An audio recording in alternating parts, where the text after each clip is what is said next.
Hello everyone and welcome to this CBI's SME webinar, today focused on the net zero ambitions, ESG and the sharing economy. We've designed today's session to explore a number of different areas. The biggest challenges and concerns with beginning a net zero journey, the challenges in accessing information and resource, and how you can use technologies to support you. Now, we've got three absolutely fantastic speakers today who I'm delighted to introduce. We've got Juliet Eccleston, who is chair of the CBI's Sharing Economy. Juliet will be taking us through what the sharing economy is, what it can do and how it can benefit business. She'll be taking us through the opportunities for business to share operational habits and grow more sustainably whilst also saving money. We've got Lars Ronning, founder and CEO of As Aluna. Lars, do correct me if I said that incorrectly. Aluna are a sustainability training app that uses behavioural science to make it fun to develop habits that are good for the planet. And he'll be helping us explore what it takes to build a greener habit, what habits have the most impact, and how do you draw on engagement of sustainability across your organisation and business base. And finally, we have Cecilia Parker-Arayan, who is Director of Consumer Protection at the CMA. And Cecilia will be taking us through B2B relations and obligations and SMEs being misled potentially or not, and how to avoid it as a consumer. Now, the format of today's session is as normal. We will start by hearing from each of our speakers in turn. So we'll be going from Juliet to Lars to Cecilia. And during that time, please send in any questions that you might have and we will do our best to answer them. If we can't answer them as normal, we will give the panel and our speakers homework and we will come back to you on a one-to-one basis. So as I go to the chat box and send in those questions. But look, not wanting to hear from me when we've got such amazing speakers. So Juliet, can I hand over to you to kick us off? Certainly, thanks Deborah. Really glad to be here and be able to represent the sharing economy as part of our CBI relationship. Sharing Economy UK actually started in 2015 and we became partners with the CBI in 2017 and then joined fully last year, and so we're quite early in our relationship with the CBI, but we're incredibly glad to be now a fully formed council within the CBI and to be able to really help the growth for all of our members that are part of our council. The sharing economy itself is expected to be worth 140 billion by 2025, and I actually think that's an underestimation basically in terms of certainly what we've seen through COVID and the increasing desire for communities and organisations to choose to share more and help to rely on each other more. And so it's really interesting as we begin to reach a different level of maturity of the economy, just exactly how we'll see that running. In terms of the council itself, we support all of our members all the way through from large organisations that people will be very familiar with, such as Airbnb and TaskRabbit, Gumtree and Uber, all the way through to startups and scale-ups. You'll hear from Lars shortly with Aluna and the work that he's doing, which is amazing within the sharing economy. And we have an extraordinary amount of new startups joining us all of the time that are really making the most of this desire for collectively sharing more, utilising resources better. And the way we think of it from a council perspective, because often we get questioned on what is the sharing economy, is it the gig economy, is it you know, exactly what is it? And the way that we define it is anything where you're looking to share your space, skills or stuff. So we try and keep it really simple for people to understand that really it's all about better utilisation of resources. And with that better utilisation of resources, what we're seeing more now is the ability for people to not only consider how they could share more on a peer-to-peer basis or a people-to-people basis, where you're perhaps renting out a room in your house or a seat in your car, or maybe you're borrowing a dog, you know, all of these kinds of things that might be happening between people. Businesses are now becoming much more engaged in the sharing economy, and that's really where we see the excitement all the way through from SMEs through to large corporates.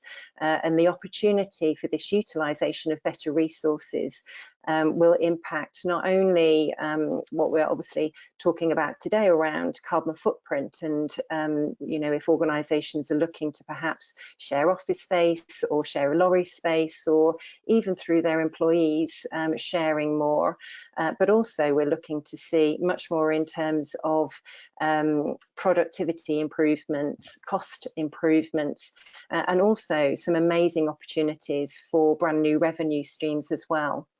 And so the interesting thing that, you know, I'd like to really get across to people listening today, whatever size of organisation, is that there's an opportunity there for people to start to relook at their operating models and to start to see it through a lens of sharing.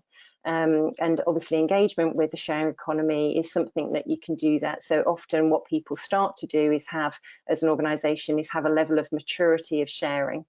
And sometimes that can start with something as simple as what food are we not using? Can that be shared externally to our organisation? Could our employees begin to car share?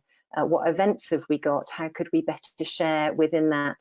And so what we're seeing is that as organisations begin to share, then their employees begin to recognise the sharing economy also as a way to share within their own personal lives as well. And that's really where it becomes interesting, is the ability for us to start to bring the maturity of the sharing economy through and scale that through the use of businesses, introducing that not only to their supply chains, but also through to their employees. Obviously, with that comes an awful lot of responsibility in terms of us being clear on exactly what our claims are from a green perspective. And I know Cecilia will be picking up on that. And we're really keen to work with our members to make sure that our platforms can be trusted in the claims that we're making, and both in the transactions that people are performing on those platforms as well. So I'll hand back to Deborah, and we can perhaps move on to some of those other subjects. Yeah. Thank you, Juliet. And we will be delving more into what Juliet was just talking through, and how actually that practical application, I think, is really important, because it's sometimes hard to think through what can I actually and how can I use the sharing economy. Lars, I'm going to hand over to you, please. And I think we're really keen to hear about habits and good habits that can be fun, especially in January. Thank you so much. Yeah, so what I'm going to cover is essentially three themes. It's about what does it take to build greener habits, what habits have got the most impact, and also how do you drive engagement. But I think just to set the scene first and explain a little bit about who we are and what we do. So we founded iLuna a couple of years ago. We launched the app last year. The app is a training app that is helping individuals and businesses build better habits. We ourselves, as we are an SMB, we are a small team, a small distributed team. The UK is our home market, but we've got users now in more than 50 countries. But I think, first of all, in terms of what it takes to build greener habits, it's actually not necessary to believe in or understand climate change to build greener habits. So I think whether you believe in climate change or not, I think we've all come to the realization that we need to take better care of the environment. And that includes air quality, water quality, biodiversity, and just general well-being. So one of the questions we're getting quite often is does belief drive action, or does action drive belief? And most people will say that it's belief that drives action, that you need to believe in something before you change. But it's actually the opposite. So if you take a look at all the debate we had in 2015 around 5P plastic bags, many people came up with all sorts of reasons for why that would not work. They did not believe in it. But actually, in fact, through action, people saw that it wasn't difficult, and that remembering your reusable bag quickly became a habit. But I think something that we as small business owners do need to believe in is our customers. And the reality is that customers these days are increasingly turning to businesses that are sustainable themselves. So if for nothing else, let's believe in our customers and make them believe in you. So the starting point to building greener habits really is action. It is to get started. And in terms of what it takes to build a new habit, it depends on the person and it depends on the habit. So some people pick up new things very quickly, and some new things that are easier to pick up than others. So generally speaking, to build a new habit, you would need a month. But then again, some things can be achieved in a matter of days, and others could maybe take as much as a year. And the good news is that some things aren't even a habit, but a swap, such as moving to a greener energy supplier or changing the light bulbs. But to quote James Clear, who wrote Atomic Habits, that we are drawing inspiration from, to maximize a chance of success, start with something that is incredibly small, such as remembering your reusable cup, or remember your reusable bag when you go shopping. Something that is so easy that you don't need motivation to do it, and then keep at it. So daily tiny gains will just have huge impact. So what we need to focus on is just becoming 1% better every day, not staying where we are or becoming 1% worse every day. So for some of the more difficult habit changes, such as cutting meat out of your diet, what we need to do is change one habit at a time and then break the habits into manageable chunks. And then set a goal of doing it a couple of days a week, then a week, rather than trying to set a target of a full month immediately, which for most people can be daunting. And again, also change one habit at a time rather than trying to boil the ocean. So the next question then is which habits have got the most impact? And this is a really interesting one because there is often a significant difference between what people perceive to have the most impact and what actually does have the most impact. So in one of the recent surveys that we've looked at, 59% of people thought that recycling as much as possible had the greatest impact. But in fact, what has much greater impact is switching to a green energy supplier, not having a car or moving to electric car, or eating a plant-based diet. Well, actually, the most sustainable thing in the long run is to have one fewer child, but I don't think I'm going to be an advocate for that on this call here.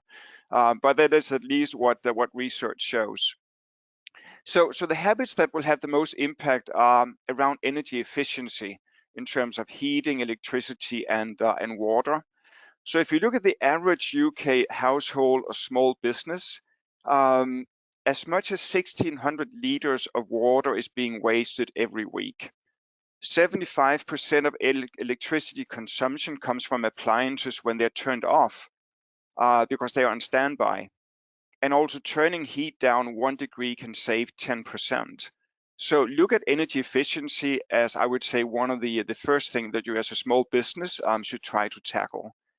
The second thing to tackle is around transportation, which makes up for 27% of greenhouse emission gases in Europe.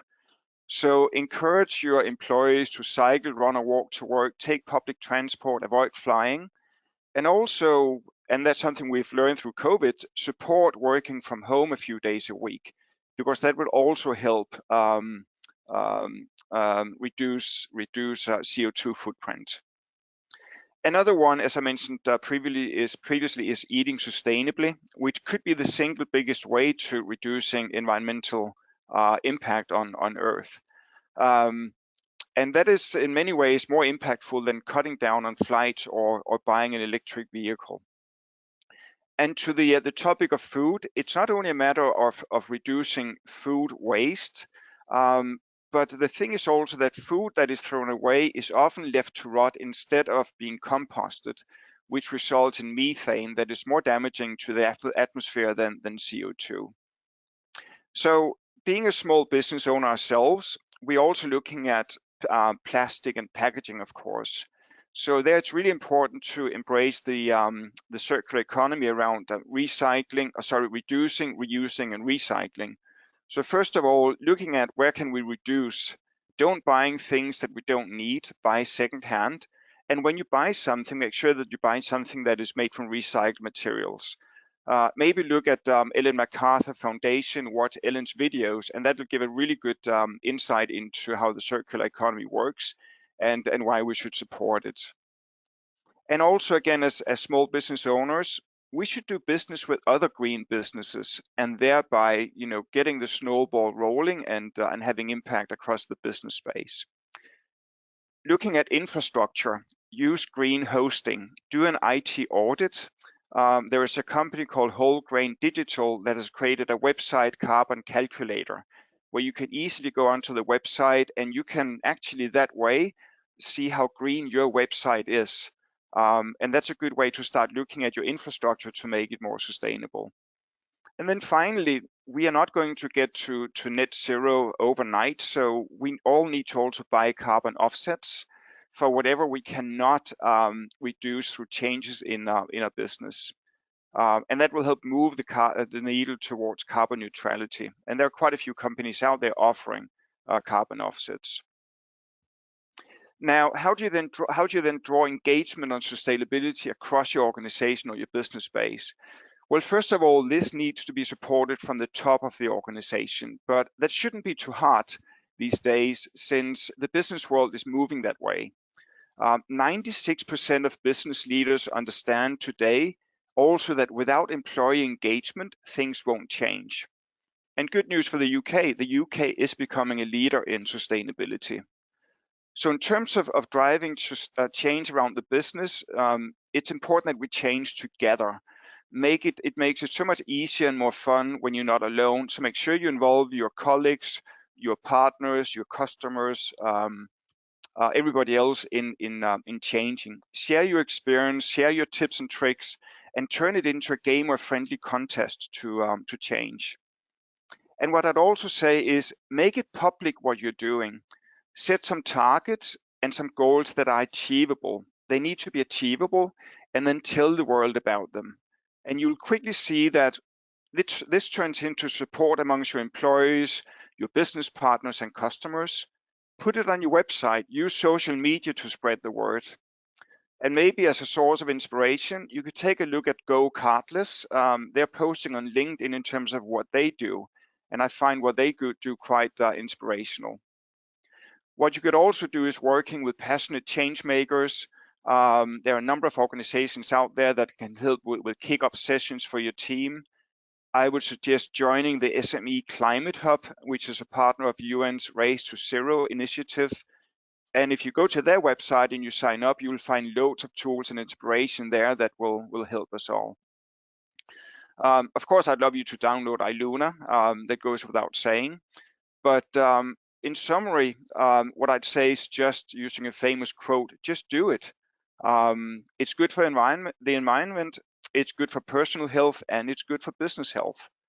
So they were a few words about sustainability, and hope this was helpful. Back to you, Deborah.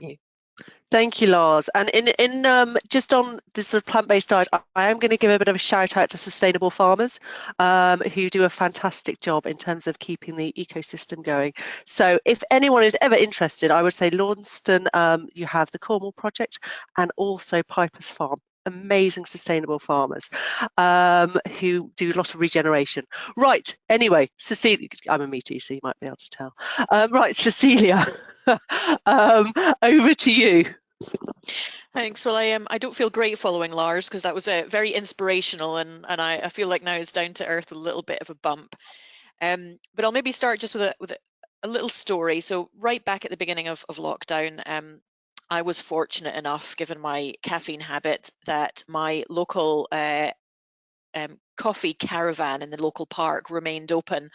And so I decided, since I was working from home, I was going to have a daily commute, walk around the park and pick up my coffee.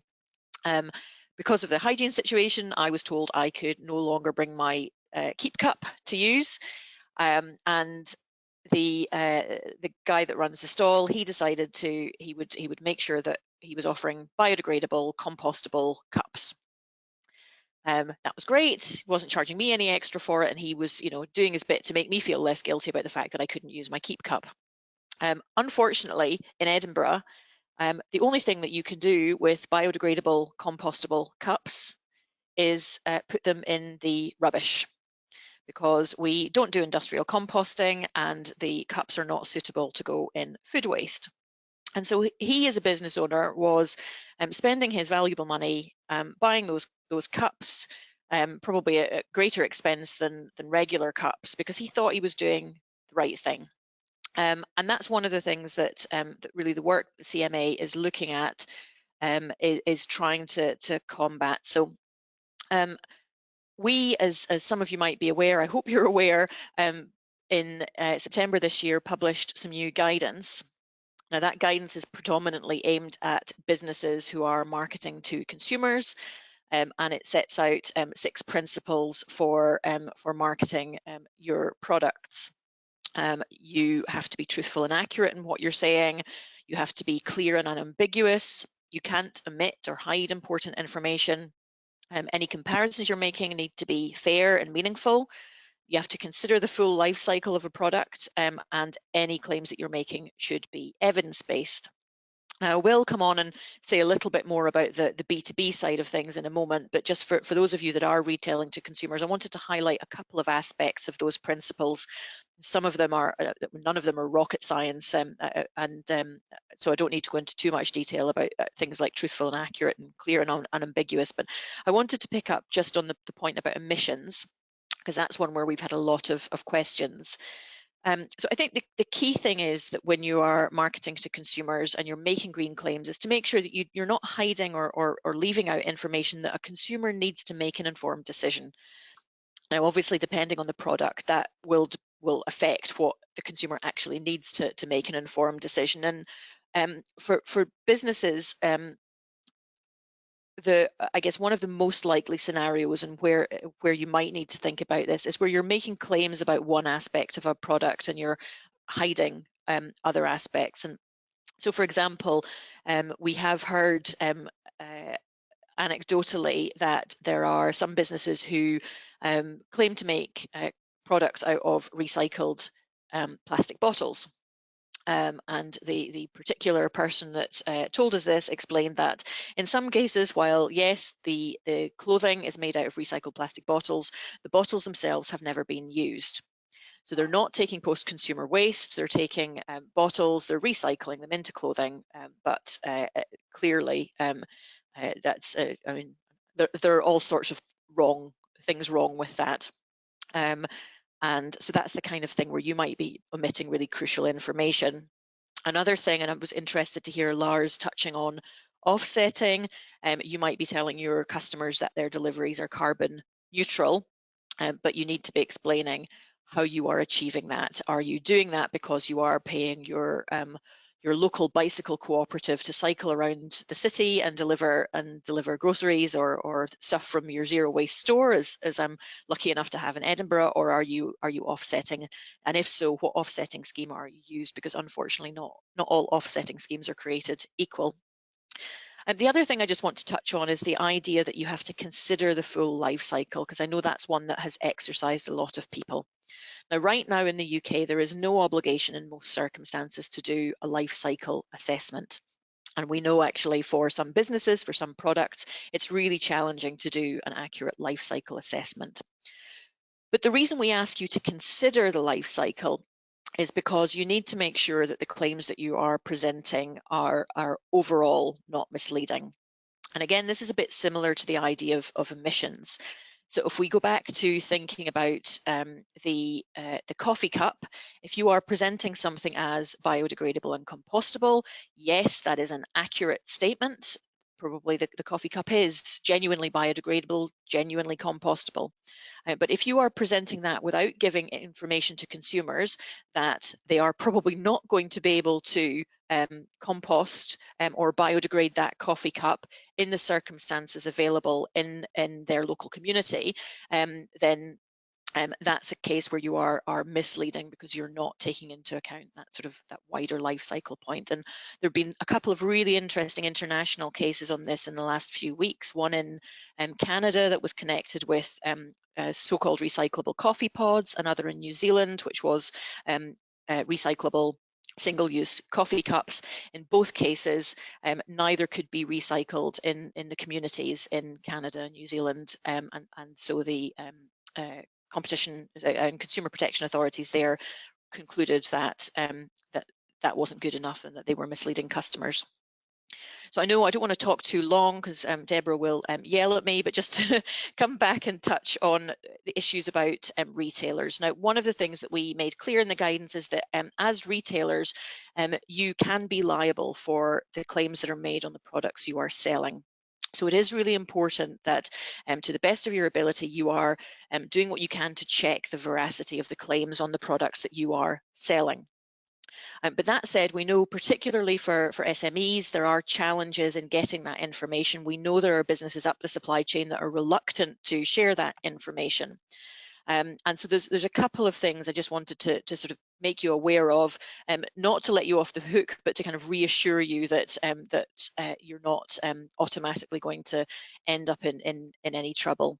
The first thing is that there is a set of regulations in the UK, the Business Protection from Misleading Marketing regulations, which do what they say on the tin. The idea is that they will protect you from misleading marketing. So if another business is selling something to you on the basis that it is recyclable or in some other way sustainable, and they are misleading you, they are not telling you the truth about what is happening, then they may well be in breach of the Business Protection from Misleading Marketing regulations. That also covers comparisons. So if a business is comparing their product to yours, perhaps suggesting that it's more eco-friendly or more sustainable, has a lower carbon footprint, and then their comparisons have to be fair. So they have to be able to demonstrate that they are using similar metrics and that they're really being fair in their comparison. The other thing is a more practical point from the CMA. So we try to target our enforcement in a way that is proportionate and that has the greatest impact for the least amount of resource. And that means that, generally speaking, we will focus our attention at the place where we can make the biggest impact. So if you're a small business selling a product that is made by a supplier, up-chain supplier, who's supplying to lots of small businesses, the chances are we are going to be more interested. We might want to come and talk to you. We might want to get evidence from you, but the chances are we're going to be more interested in tackling the behavior of that upstream supplier, because then that cascades down. And just to finish up, just a couple more points. You may have heard we announced on Friday that fashion retail is going to be our first area of focus. So you may be an SME in the fashion retail sector, and we'd be very happy to talk to you about what we're doing in that space. And we are predominantly looking at primary retailers at the moment. We're not going to look at the secondary market for fashion at this stage. The other thing that we're doing is we're currently working on some advice to government, and it's due to be published probably towards the end of January or into early February. There are a few different aspects of what we'll be suggesting to government that they need to consider. One of them is around environmental information requirements, and we've heard a lot about the challenges that a lack of standardized definitions and a lack of standardized metrics is creating for businesses. So we'll be encouraging government to go and think about what could be done to ensure that there is standardization of that information. And the other area is another area is around supply chain transparency. So encouraging the government to consider what they can do in terms of supply chain transparency to try and ensure that businesses, and particularly businesses further down the supply chain, are able to get the information they need in order to inform consumers properly. That is all I wanted to say just now, Deborah. So sorry for taking a little bit more time on that. No, that was Hopefully that's helpful to people. Yeah, and I think there's a couple of things I'm really keen to come back on to actually on from your talk, Cecilia, and Lars, yours as well. I mean, I think there's that piece around the offsetting, and you know that the offsetters aren't all equal. How does an SME navigate that? How can they find best practice in that field if they've not been able to do some of the activities that Lars talked about, and they are at that point as actually, do you know what, we've got to do offsetting. How do they ensure that they get the best in class? Perhaps Lars and then Cecilia, I could come to you in turn. Yeah, no, I think I can cover some of that at least. So one of the things I would say is that it's important to go to an established organization that is doing their due diligence when it comes to picking sustainability projects to support through offsetting. So you could work with somebody like Ecology, for example. They will be working with organizations like Gold Standard or Vera that are certifying sustainability projects around the world. And even then, I would say that an SMB should take a look at the projects that they intend to support, and also from an ethics perspective, from a branding perspective, that it also goes hand in hand with what the business is trying to achieve. But yeah, there are organizations out there that are certifying projects, and I would go to one of those, even though there's some debate around some of them, but it's a good place to start. Great, thank you. Cecilia, is there anything you can add to that in terms of that finding the best in class?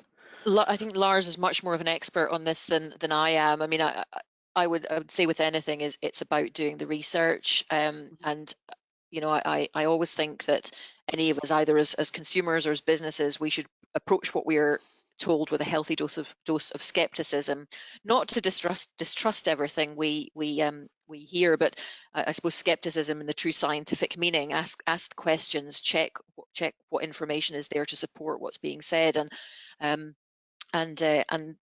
you know, perhaps be more cynical if the information isn't forthcoming, if information isn't easy to find, because that would suggest that there's something worth hiding. Okay, and I want to touch on the issue of sort of supply chains, and Julia, I'm keen to come to you on that. But before that, I mean, Cecilia, you talked about recycling. In fact, you all talked about recycling. You know, this is, I mean, I'm personally very passionate about taking decision making at the lowest possible level. But recycling, I don't know, it seems like it's very difficult if you operate, if you're a business that operates across you know, boundaries, district council, county council, doing different things. Have you got any advice? You know, and Cecilia, you talked about your coffee cup, but if you lived in a different geography, that could be compostable. Have you got any advice for businesses that are actually just operating in an area where the local authority isn't at the standards that they would want to be at in terms of recycling? I mean, I think that the challenge is that you know, you're working, and we don't want to be penalizing businesses who are working in a local authority, and discouraging businesses who are working in a local authority that isn't pulling its weight.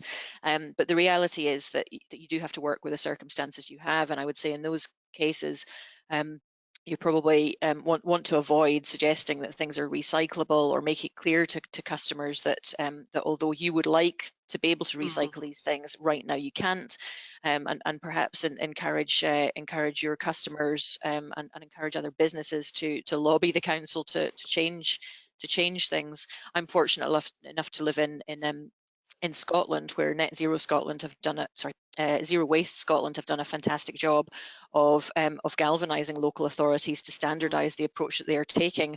I'm unfortunate enough to live in Edinburgh, where it's the one, I believe, council that has not signed up to Zero Waste Scotland's principles, or at least they hadn't the last time I checked. But you know, using those opportunities to pressure your local authority to focus on what matters, I think, is a powerful thing.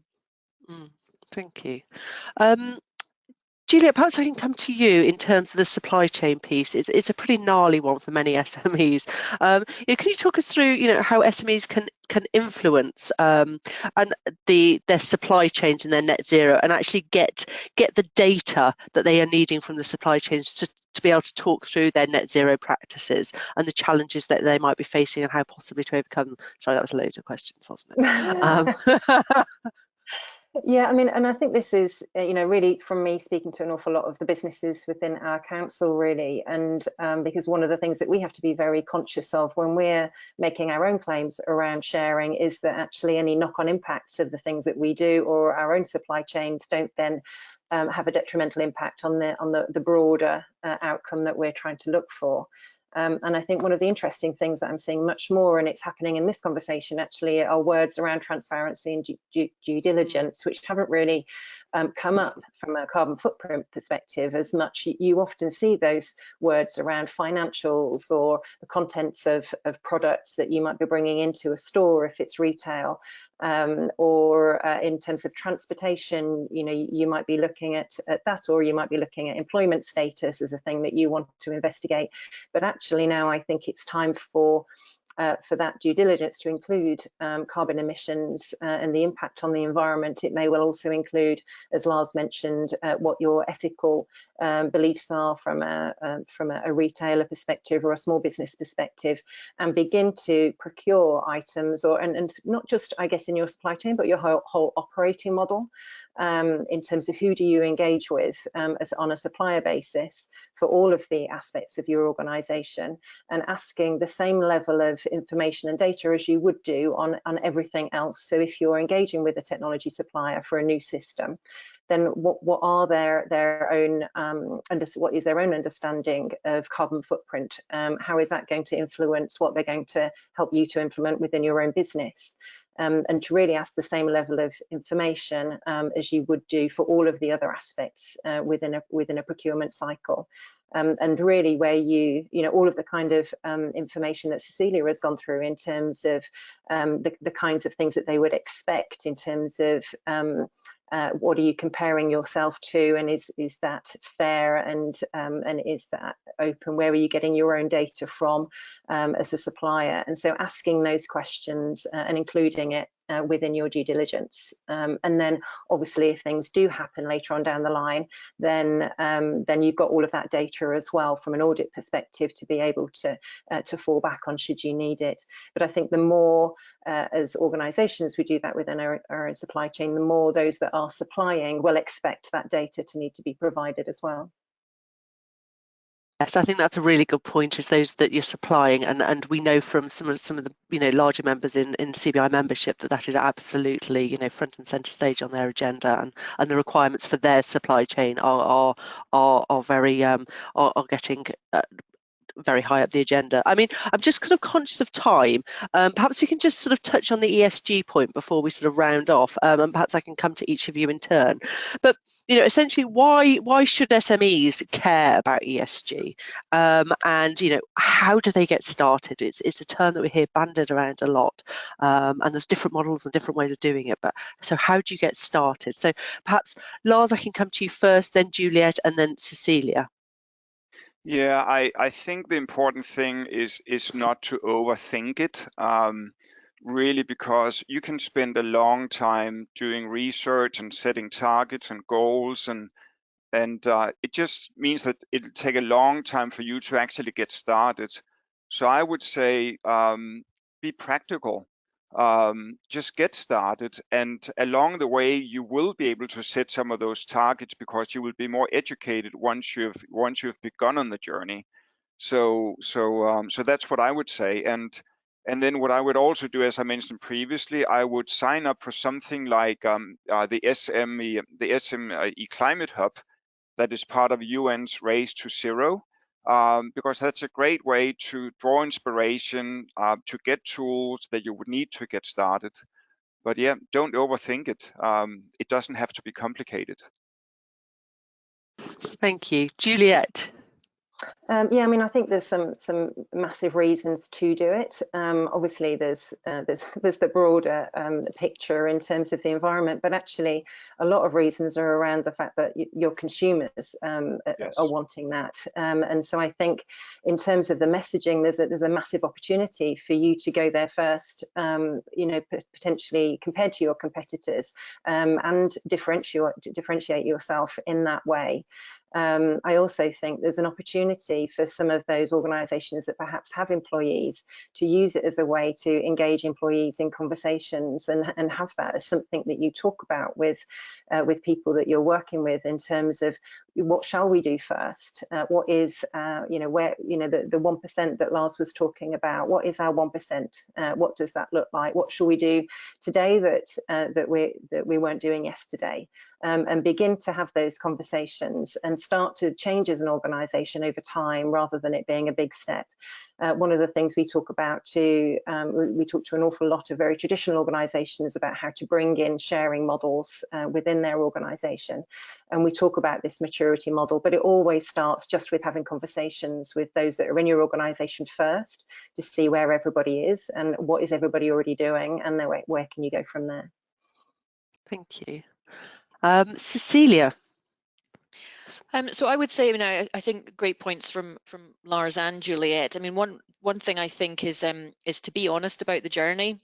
Obviously, a lot of businesses are starting to tell their customers what they are trying to do for sustainability. As Juliet said, customers are demanding that. But actually, some of what we're seeing is businesses paying lip service to sustainability. They might have a sustainability statement. They might focus on a couple of very narrow issues and try to mask the fact that they're not getting everything right. We're starting to see some businesses take the complete opposite approach, and we, you hear marketing companies now talking about radical transparency.